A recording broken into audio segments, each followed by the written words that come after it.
I'm reading a couple of recent posts on seminariumblog.org. Both of these posts are saying something about the diversity of the presuppositions, biases, pre-understandings that learners are going to be bringing to a course. One of them is by Jennifer Shepard, and it's titled A Good Class Spoiled, talking about course evaluations. In there, Jennifer makes the point that teaching is a communications game.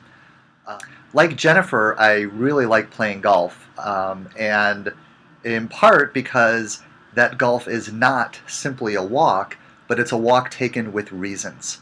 Teaching evaluations, course evaluations, make their own assumptions about the reason for the walk that we take together through our subject matter.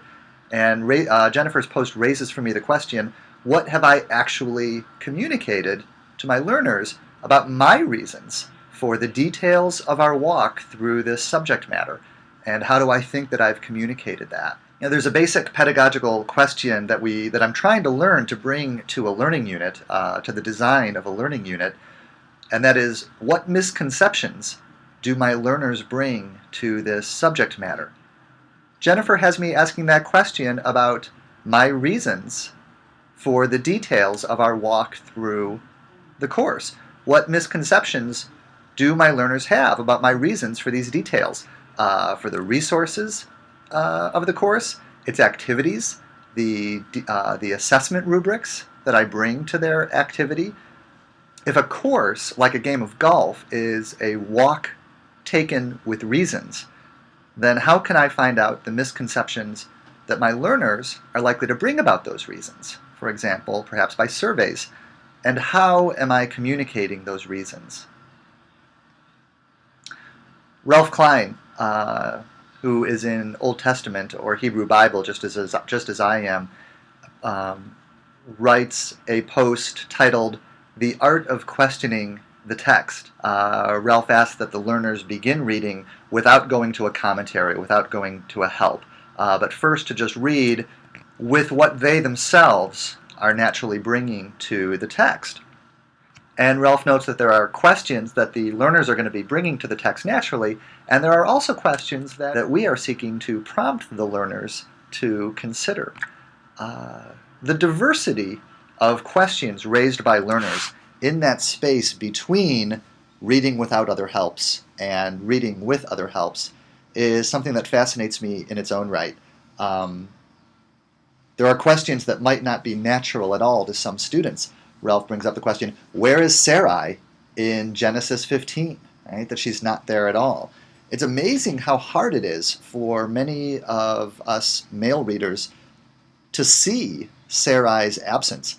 I'm reminded of a recent conversation in which a woman was reading Isaac Asimov's Foundation trilogy for the first time, and one of her early responses was, where are all the women? And I went back and read the trilogy again recently with that in mind. It's something I've read since I was a child.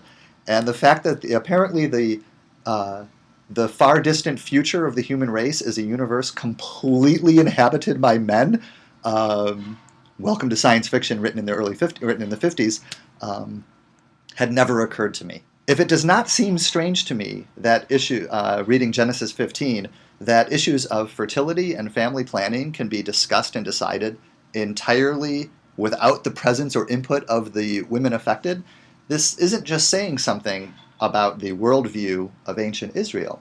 It's saying something about me as a subset of the readers who participate in making meaning from this text. In that space between reading without helps and reading with helps, what more can I be doing to determine the diversity of questions being brought to the text and those questions not being brought to the text by my learners, by my particular learners. Links to both posts, that by Jennifer Shepard, A Good Class Spoiled, and that by Ralph Klein, The Art of Questioning the Text, can be found in the description area of this YouTube video.